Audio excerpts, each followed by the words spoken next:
شهر رمضان الذي أنزل فيه القرآن. السلام عليكم ورحمة الله وبركاته.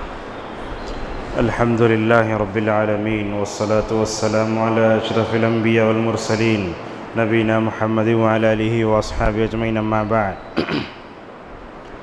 چھٹے پارے کا تقریباً آدھے پارے کا خلاصہ کل اشارت بیان کیا گیا تھا. اب اسی پارے میں جو اہم اور مضامین ہیں انشاءاللہ 15 منٹ میں آپ کے سامنے بیان کریں گے. اللہ تبارک و تعالیٰ نے اس پارے میں یہ بات بھی بتایا کہ تم ہمیشہ انصاف کی گواہی دینے والے بنو. آپ جانتے ہیں کہ اچھے اخلاق کی بنیاد 4 چیزوں پر ہوتی ہے, جیسا کہ ابن القیم رحمۃ اللہ علیہ کہتے ہیں. ان 4 اخلاق میں عدل و انصاف بھی ایک ہے. جس بندے کے اندر عدل و انصاف ہوتا ہے تو سمجھیے اس کے اندر دوسرے اچھے اخلاق اور کیریکٹر وہ پیدا ہو جاتے ہیں. اللہ کے نبی صلی اللہ علیہ وسلم غزوہ حنین کے موقع پر مال تقسیم کر رہے تھے. ایک منافق جس کا نام احادیث کی کتاب میں ذی الخویصرہ التمیمی ملتا ہے, اس نے آ کر کیا کہا, اعدل یا محمد, اے محمد انصاف کرو. اللہ کے نبی مال تقسیم کر رہے تھے, اس موقع پر آ کر اس نے کہا کہ انصاف کرو. اللہ کے نبی صلی اللہ علیہ وسلم نے اس موقع پر کیا کہا, ان لم اعدل فمن یعدل, اگر میں انصاف نہ کروں تو کون انصاف کرے گا. آپ جانتے ہیں اللہ کے نبی صلی اللہ علیہ وسلم سے بڑھ کر کوئی انصاف کرنے والا نہیں تھا. آپ صلی اللہ علیہ وسلم ہر جگہ انصاف کرتے تھے. مسند احمد کی ایک روایت ہے جس میں اللہ کے نبی صلی اللہ علیہ وسلم نے ایک صحابی کو دیکھا کہ وہ بچے کو پیار کر رہے ہیں. جب ان کی بچی آئی تو بچی کو بوسہ نہیں دیا. دیکھیے, ایک لڑکا ایک لڑکی ہے, لڑکے کو بوسہ دیا, لڑکی کو چوما نہیں. تو آپ صلی اللہ علیہ وسلم نے باپ سے کیا کہا, فما عدلت بینہما, تم نے اپنے بچوں میں انصاف نہیں کیا ہے.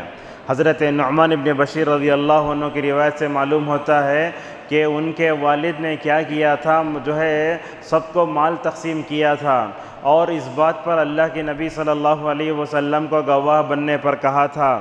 آپ نے پوچھا اپنے اولاد میں سب کو دیے نہیں, صرف تم نہ دیے؟ تو بولے سب کو نہیں دیے. تو اللہ کے نبی صلی اللہ علیہ وسلم نے اس موقع پر کہا, انی لا اشہد علی جور, میں ظلم پر کیا نہیں کرتا, گواہی نہیں دیتا. اور قیامت کے دن اللہ کے نبی صلی اللہ علیہ وسلم نے اپنی امت کے جن 7 خوش نصیبوں کو عرش الہی کے سائے کی خوشخبری دی ہے, ان میں ایک وہ بھی ہوگا جو حاکم بنا ہوگا, بڑا ہوگا, مگر انصاف کیا ہوگا. آپ دنیا میں دیکھتے ہیں, ایک تجربہ دیکھیے, آدمی جب کسی عہدے پر نہیں ہوتا ہے تو انصاف کرتا ہے, جیسے ہی عہدے پر آتا ہے تو اپنے سیٹ کا, اپنے کرسی کا غرور کیا کرتا ہے, اسے انصاف سے پھیر دیتا ہے. اللہ کے نبی صلی اللہ علیہ وسلم فرماتے ہیں, جو ذمہ دار کرسی ملنے کے بعد, عہدہ اور پوسٹ ملنے کے بعد بھی انصاف کرے, ایسے خوش نصیب کو اللہ تبارک و تعالیٰ اپنے عرش کے سائے میں جگہ دیں گے. معزز حاضرین, اسی طریقے سے اس صورت میں اللہ تبارک و تعالیٰ نے اور ایک بات یہ بتائی کہ اللہ تعالیٰ نے رسول اکرم صلی اللہ علیہ وسلم کے اور صحابہ کی کیسے حفاظت فرمائی. مدنی دور میں یہودیوں نے آپ کو بہت تکلیف دی. نیچے اللہ کے نبی کو بٹھا کر کے چکی کا پارٹ اوپر گرانے سے مکمل طور پر پروگرام بنایا گیا. کبھی رسول اکرم صلی اللہ علیہ وسلم کی مہمان نوازی کی گئی. ایک عورت تھی جس کا نام تھا زینب, سلام بن مشکم جو ہے یہودی تھا, اس کی بیوی تھی. نبی سے آ کر پوچھتی ہے, محمد بولو تم نہ گوشت میں کون سا حصہ زیادہ پسند ہے؟ تو اللہ کے نبی نے کہا بکری کی ران. اس نے کیا کیا, بکری کی ران میں زہر ملا کر نعوذ باللہ رسول اللہ صلی اللہ علیہ وسلم کے سامنے رکھا. اللہ کے نبی دسترخوان پر بیٹھے ہیں, براء ابن معرور بھی آپ کے سامنے ہیں. براء ابن معرور نے جیسے ہی بکری میں زہر ملا ہوا تھا نا, اس کو چکا تو فوراً انتقال کر گئے. اللہ کے نبی صلی اللہ علیہ وسلم کے بارے میں آتا ہے کہ ہڈی نے اس وقت کہا تھا کہ مجھے مت کھاؤ, میرے اندر زہر ہے. یہاں دیکھیے, کبھی چکی کے پارٹ گرانے کا, کبھی بکری کی ران میں زہر ملا کر نبی کریم صلی اللہ علیہ وسلم کو قتل کرنے کی سازش کی گئی, مگر اللہ تعالیٰ نے اپنے نبی صلی اللہ علیہ وسلم کی ہمیشہ سے حفاظت کی. اس پارے میں یہ بتایا گیا کہ جو ہے بنی اسرائیل کے 12 قبیلے تھے، اللہ نے ان سے عہد لیا نماز پڑھو، زکوٰۃ دو اور اللہ کے راستے میں خرچ کرو گے میں تم کو معاف کر دوں گا۔ اور اس پارے میں یہ بھی بتایا گیا کہ قرآن اترا کیوں ہے، اللہ کی خوشنودی کو پانے، دنیا میں سلامتی کو عام کرنے، تاریکیوں کا خاتمہ کر کے روشنی بکھیرنے کا مقصد ہے۔ اور اب دیکھیں گے نماز فجر کی دوسری رکعت میں مریم علیہ السلام کا اور عیسیٰ علیہ السلام کا نام بار بار آیا۔ اللہ تعالیٰ کیا بتانا چاہتے ہیں؟ حضرت عیسیٰ اللہ کے بیٹے نہیں بلکہ وہ کس کے بیٹے ہیں؟ مریم کے بیٹے ہیں، بغیر باپ کے پیدا ہوئے، دونوں انسان تھے، وہی کھانا کھاتے تھے جو عام انسان کھاتا ہے، ان کو قضاء حاجت بھی ہوتی تھی۔ اللہ تعالیٰ اس صورت میں عیسائیوں سے پوچھتا ہے یہ دونوں اللہ کے بندے ہیں، عیسیٰ بھی مریم بھی، اگر اللہ تعالیٰ عیسیٰ اور ان کی ماں مریم کو ہلاک کرے تو کیا ان کو کوئی بچا سکتا ہے؟ نہیں بچا سکتا۔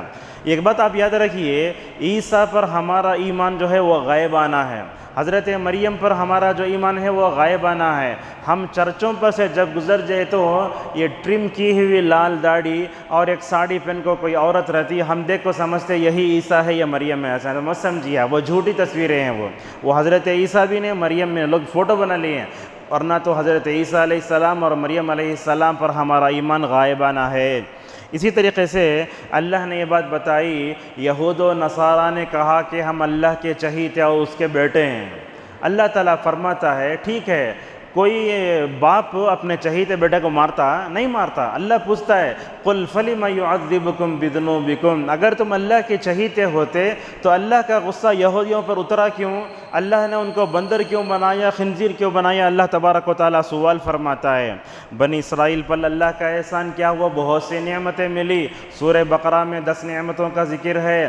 اللہ نے کہا ہم نے زیادہ نبی جو ہے بنی اسرائیل میں بھیجے، اور دوسری بات یہ ہے کہ اللہ تبارک و تعالیٰ نے اس میں بادشاہ جیسے لوگوں کو پیدا کیا۔ اس صورت میں بیت المقدس کی فتح کا بھی ذکر ہے۔ آپ جانتے ہیں بیت المقدس کے بارے میں، جیسے ہم نے بتایا تھا، یوشع بن نون ایک نبی ہیں بنی اسرائیل کے، ان کی قیادت میں جا کر اللہ تبارک و تعالیٰ فرماتا ہے جاؤ یوشع بن نون کی قیادت میں جا کر جو ہے کیا کرو، بیت المقدس کو فتح کرو۔ نکلے، کیا ہوا دیکھیے، جا کر دیر سے پہنچے، سورج غروب ہونے کا وقت تھا اور ان کو بیت المقدس فتح کرنا ہے۔ اللہ کے نبی صلی اللہ علیہ وسلم نے صحیح بخاری کی روایت میں کہا دنیا میں ایک نبی ہے جس کے لیے سورج کو دیر سے غائب کیا گیا۔ اللہ اکبر، دیکھیے 5:30 کو سورج غروب ہونا بولے تو اللہ تعالیٰ سورج کو حکم دیا 7 بجے مثلا غروب ہو جاؤ، اس دن گئے سورج کو دیر سے غروب ہونے کا حکم دیا گیا۔ یوشع بن نون کی قیادت میں بنی اسرائیل نے جا کر بیت المقدس کو فتح کر لیا۔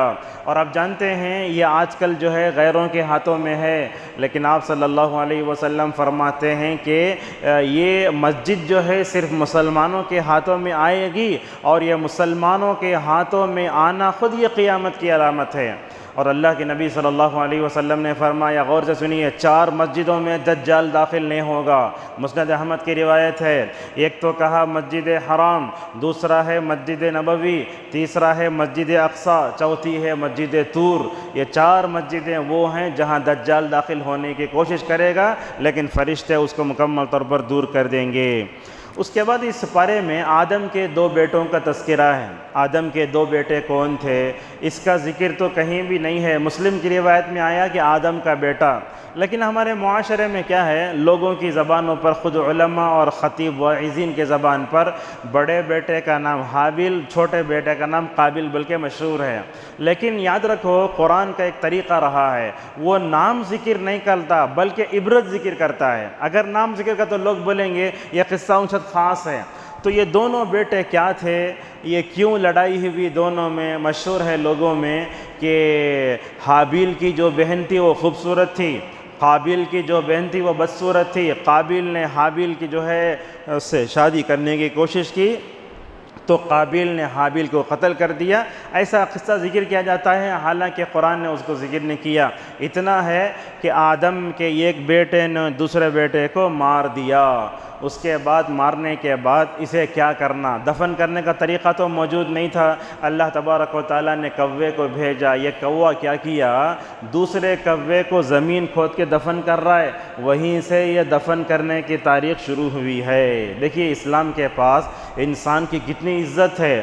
آپ دیکھیں گے جین مذہب وغیرہ میں انسان مر گیا تو پہاڑوں پہ لے جا کے رکھ دیتے ہیں، پرندے نوچ نوچ کے کھا جاتے ہیں، لیکن اسلام کے نزدیک ایک انسان کی جان کی، انسان کی لاش کی کتنی اہمیت ہے، اس کو نہلا کر کے سفید کپڑے میں کفنا کر کے اور نماز جنازہ پڑھ کے دفن کیا جاتا ہے۔ یہ آدم کا جو قصہ، آدم کے 2 بیٹوں کا قصہ اللہ نے بیان کیا ہے، اس میں کئی چیزیں علماء نے ذکر کی ہیں۔ ایک چیز اس میں معلوم یہ ہوتی ہے حسد اور ظلم کا انجام بڑا خراب ہے۔ آج آپ دیکھیں گے یہ حسد تربیت کے مرکزوں میں پیدا ہو رہا ہے، کبھی مسجد میں پیدا ہو رہا ہے، کبھی مدرسوں میں پیدا ہو رہا ہے۔ یہ حسد پیدا نہیں ہونا چاہیے۔ علامہ ابن تیمیہ رحمہ اللہ کہا کرتے تھے لا یخلو جسد من حسد، دنیا کا کوئی بھی جسم حسد سے خالی نہیں ہے، ہر ایک کو حسد ہوتا ہے۔ اسی لیے رسول اکرم صلی اللہ علیہ وسلم ومن شر حاسد اذا حسد، یہ سورہ کو ہر نماز کے بعد 1 مرتبہ، فجر اور مغرب میں 3 مرتبہ پڑھا کرتے تھے۔ اور اسی طریقے سے یہ آدم کے دونوں بیٹوں کے قصوں میں معلوم ہوتا ہے اللہ تعالیٰ ہر ایک کے عمل کو قبول نہیں کرتا۔ کس کا عمل قبول کرتا ہے؟ جس کے اندر تقوی ہوتا ہے۔ اور رمضان کے روزے بھی ہمیں یہی پیغام دیتے ہیں، تقوی ہو تو اللہ عمل قبول کرے گا، انما یتقبل اللہ من المتقین۔ تیسری بات، اس آدم کے دونوں بیٹوں کے قصوں پر غور کرنے سے معلوم ہوتا ہے یہ ایمانی رشتہ کمزور ہوتا ہے حسد کی وجہ سے۔ دنیا میں کوئی آدمی ترقی کرے تو کہنا ہمیں خوش ہونا چاہیے، یہی ہے، لیکن اللہ کے نبی فرماتے کہ مومن ایک دوسرے پر رش کرنے کے بجائے حسد کرتے ہیں تو کیا ہوتا ہے، وہ ایمانی رشتہ کمزور ہو جاتا ہے۔ مثلا ایک آدمی ہمیشہ نماز فجر کی پابندی کرتا ہے، یعنی تو ہر نماز میں پہلی صف میں رہتا ہے، حسد کرتے ہوئے ہمیں کیا بولتے ہیں، ذمہ داروں کو خوش کرنے آیا سونے، اسے بھی کیا بھی کام نہیں سکھایا، نماز پڑھنے آ گئے، دیکھو حسد یہ نہیں، آپ کیا کرنا، اسے ہمت افزائی کر کے آپ بھی اس کے راستے پر چلے تو صحیح رہتا ہے۔ اور اسی طریقے سے اس قصے میں یہ بات بھی بتائی گئی، انسان اللہ کے عذاب سے بچ سکتا ہے تو خوف ہی بچا سکتا ہے اسے، اگر خوف نہیں ہے تو نہیں بچ سکتا۔ قتل گناہ کبیرہ ہے، ایک بندہ بڑا گناہ کرتا ہے تو وہ اسلام کے باہر نہیں جاتا، بس کیا ہوتا ہے، ایمان تھوڑا کم ہو جاتا ہے۔ اسی طریقے سے دفن کی تاریخ بھی مکمل طور پر یہیں سے ہمیں معلوم ہوتی ہے۔ اللہ تبارک و تعالیٰ نے اس پارے میں بتایا معاشرے میں جو لوگ غنڈے ہوتے ہیں نا، ان کی بھی اسلام میں سزا ہے۔ ہمارے معاشرے میں دیکھیں گے آپ، نوجوان اور خصوصاً وہ بچے جو یتیم روتے ہیں، ماں باپ اچھی تربیت نہیں کرتے، معاشرے کے لیے درد سر بن جاتے ہیں۔ کبھی پارکوں میں بیٹھے رہتے ہیں، کبھی چبوتروں پر بیٹھے رہتے ہیں، ادھر ادھر اپنے پاس چاقو یہ وہ لے کے پھرتے رہتے ہیں، ان کے چہروں سے خود معلوم ہوتا ہے کہ یہ غنڈے ہیں۔ ایسے بہت ہوتے ہیں، مسلمانوں میں بھی کئی غنڈوں کو مار دیا گیا، اور آپ دیکھیں گے پولیس اسٹیشن میں جا کر دیکھو آپ، غنڈوں کی فہرست میں مسلمانوں کا نام سب سے زیادہ ہے۔ یہ کیا ہے، اچھی تربیت نہ ہونے کی وجہ سے خالی غنڈہ گردی، اپنے طاقت کے بل بوتے پر سامنے والے کو ڈرانا، آوازیں کرنا، یہ سب فلموں اور سیریل کی دین ہے جو ہمارے معاشرے میں پیدا ہو رہی ہے۔ اللہ تبارک و تعالیٰ نے کہا غنڈوں کی سزا یہ ہے، دیکھیے سیدھا ہاتھ کاٹے تو یہ لیفٹ کاٹنا، اگر زیادہ مسلمانوں کی حکومت رہی تو، اس کے بعد اگر یہ لیفٹ کاٹے تو پیر رائٹ کاٹنا، اور ان کو پھانسی دینا، اور ان کو جو ہے مطلب جہاں وہ غنڈہ گردی کرتے وہاں سے نکال کر ان کو دوسری جگہ بھیج دینا چاہیے۔ اللہ تبارک و تعالیٰ نے یہ بات بتائی، اور اسی کے بعد اللہ نے کہا آخرت میں نجات پانے کے لیے بندہ زمین بھر کے سونا بھی دے، کچھ بھی دے، لیکن قیامت میں نجات نہیں پا سکتا۔ چوری کی سزا بتائی گئی۔ چوری کس کو جانتے کہتے ہیں؟ چوری کا مطلب کیا ہوتا ہے؟ چوری کی تعریف سن لیجئے۔ چوری کا مطلب یہ ہوتا ہے محفوظ جگہ سے نگاہوں سے چھپا کر اٹھانا چوری ہے۔ مثلا سمجھیے ایک صندوق ہے، اس میں آپ 5,000 روپے رکھے ہیں، آپ اسے لاکچ نہیں ڈالے، کھلا رکھ کر چلے گئے، اگر کوئی 5,000 روپے اٹھا لیا تو اسے چوری نہیں کہیں گے۔ آپ کیا کرنا، اس کو رکھ کر کسی بھی معلوم نہیں سو لاک ڈالنا، آپ کی غیر موجودگی میں قفل توڑ کو اگر کوئی اس میں سے اٹھایا تو اسے بولیں گے چوری۔ یہ ہے چوری کی جو ہے سزا۔ اور اللہ کے نبی صلی اللہ علیہ وسلم کے زمانے میں فاطمہ نامی ایک عورت چوری کری، تو اس موقع پر آپ صلی اللہ علیہ وسلم نے کیا فرمایا؟ دیکھو، کہا اگر محمد صلی اللہ علیہ وسلم کی بیٹی فاطمہ بھی چوری کرتی تو میں مکمل طور پر اس کا ہاتھ کاٹ دیتا۔ قرآن کو چھوڑ کر دوسروں کے بنائے ہوئے قوانین کی روشنی میں فیصلہ کرنے والا ظالم ہے، کافر ہے، فاسق ہے۔ آج دیکھتے ہیں آپ، طلاق کا مسئلہ ہو، خلا کا مسئلہ ہو، بیوی میاں بیوی کے اختلافات کا مسئلہ، اس کو حل کرنے کے لیے ہمارے پاس قرآن ہے، ہمارے پاس مساجد ہیں، مدارس ہیں، دارالفتہ ہے، وہاں نہ جانا چاہیے۔ لوگ کیا کرتے ہیں، اگر جو ہے کوئی شوہر بیوی کو زیادہ ستایا تو لڑکی کے گھر والے جا کر ڈوری کیس بک کرتے ہیں۔ آج یہی ہو رہا ہے، پیسے کھلاؤ، جھوٹے جھوٹے مہیلا وہ جو بھی جھوٹ بولتے سب لکھ لیتے، اس کے بعد اسے بیل دو، داماد کو لے جا کے اس میں پولیس میں ڈالو، پتہ نہیں وہ سب کرتے ہیں۔ نہیں ہونا چاہیے۔ آپ جب تک امت کے علماء زندہ ہیں تو آپ اپنی بیٹی کا، بیٹے کا کیا بھی مسئلہ آ رہا ہے جائیداد کا، مسجد میں، مدرسے میں جا کر علماء کی روشنی میں فیصلہ کرو۔ اگر آپ کورٹ کو جاتے ہیں، پولیس اسٹیشن کو جاتے ہیں، تو آپ اس کا مطلب یہ کہہ رہے اپنی زبان سے، مجھے قرآن کی بھی ضرورت نہیں، حدیث کی بھی ضرورت نہیں، علماء کی رہنمائی کی بھی ضرورت نہیں، اللہ تعالیٰ کے قانون سے بڑھ کر انسانوں کا بنایا ہوا قانون میرے لیے اچھا ہے۔ اگر آپ ایسے بولے تو انسان کا جو ہے ایمان خطرے میں پڑ سکتا ہے۔ اس کے بعد اللہ نے یہ بات بتائی، یہود و نصارہ سے دوستی نہ کرو۔ جس سے پہلے ہم بتا چکے ہیں، یہود و نصارہ سے دین کے معاملے میں دوستی نہیں کرنا چاہیے۔ مثلا کرسمس کا موقع آیا، ہیپی کرسمس نہیں بول سکتے، اس موقع پر وہ کھانے کے لیے دے تو کھا نہیں سکتے، لیکن دنیاوی معاملات میں، تجارت میں، یا کوئی معاشرے میں اچھا کام کرنا ہے تو ان ساتھ مل سکتے ہیں۔ دیکھو، اللہ کے نبی صلی اللہ علیہ وسلم کے پاس اللہ کے نبی کا انتقال ہو رہا ہے، ایسے موقع پر آپ صلی اللہ علیہ وسلم نے اپنا جنگی لباس ایک یہودی کے پاس رکھا، رہن رکھ کر آپ نے اس کے پاس سے پیسے لے لیے تھے۔ اس کے بعد بتایا اذان کا مذاق نہیں ہونا چاہیے۔ یہودیوں نے اللہ پہ حملہ کیا، کیا کہا؟ اللہ تعالیٰ فقیر ہے، نعوذ باللہ من ذالک۔ اور یہودیوں کا ایک عقیدہ یہ تھا، اللہ تعالیٰ 6 دن میں پیدا کر کے زمین و آسمان کو 7ویں دن آرام کیا کرتے، یہ بھی غلط ہے۔ اور یہودیوں کی ایک مصیبت یہ، ہمیشہ جنگ بھڑکاتے رہتے ہیں۔ دنیا میں آپ دیکھتے نہیں، یہ ٹیررسٹ یہ جو پیدا ہوتا ہے یہ سب یہودیوں کا چاہیے۔ اللہ فرماتا ہے یہ لوگ جنگ کی آگ بھڑکاتے رہتے ہیں، اللہ تبارک و تعالیٰ اس کو ختم کرتے رہتا ہے۔ یہودیوں کے بارے میں بتایا گیا، توریت و انجیل پہ عمل کرے تو اللہ تعالیٰ ان کو بہت عزت دے سکتا تھا اپنے زمانے میں۔ آج بھی اگر امت مسلمہ قرآن کے اوپر عمل کرے گی تو اللہ تعالیٰ زمین و آسمان سے ان کے لیے دروازے کھول کے رکھ دے گا۔ آج کے درس کی آخری بات یہ ہے، دعوت کا کام کریں گے نا تو دعوت ہی ہم کو ہر طرح کے مسائل سے محفوظ رکھ سکتی ہے۔ دیکھو، رسول اکرم صلی اللہ علیہ وسلم کی حضرت سعد رضی اللہ عنہ حفاظت کر رہے تھے، رات میں ہتھیار لے کر نبی کی حفاظت کرتے تھے۔ اللہ نے آیت اتاری، اے اللہ کے نبی صلی اللہ علیہ وسلم، آج سے ہم آپ کی حفاظت کا ذمہ لیتے ہیں۔ آپ نے سعد کو بلا کر کہا، یا ایھا الناس انصرفوا عنی فقد عصمنی، اللہ لوگو، اب تک تم میری چوکیداری کر رہے تھے نا، آج کے بعد مجھے حفاظت کی ضرورت نہیں ہے، اللہ نے حفاظت کا ذمہ لے لیا ہے۔ تو دعوت کا ذکر کر کے نبی کو بتایا جا رہا کہ ہم آپ کی حفاظت کر رہے ہیں، تو علماء اس آیت کی روشنی میں کہتے ہیں، بندہ اگر دعوت کا کام کرے اللہ تعالیٰ دشمنوں سے اس کی حفاظت فرمائے گا۔ مکی دور میں آپ دیکھو، نبی کریم صلی اللہ علیہ وسلم نے توحید کی طرف بلایا، مدینے میں بھی جو ہے آئے، بادشاہوں کو آپ نے خطوط لکھا، کہاں کہاں گئے حضرات صحابہ کرام لے کر۔ یہ دعوت کا کام ڈھال کی طرح ہے، کوئی بھی آدمی ہمارے اوپر جو ہے حملہ نہیں کر سکتا۔ آج دیکھو ہندوستان کے جو حالات ہیں، دن بدن مسلمانوں کے لیے پریشانی آ رہی ہیں، یہ کیوں؟ اس کا مقصد کیا ہے؟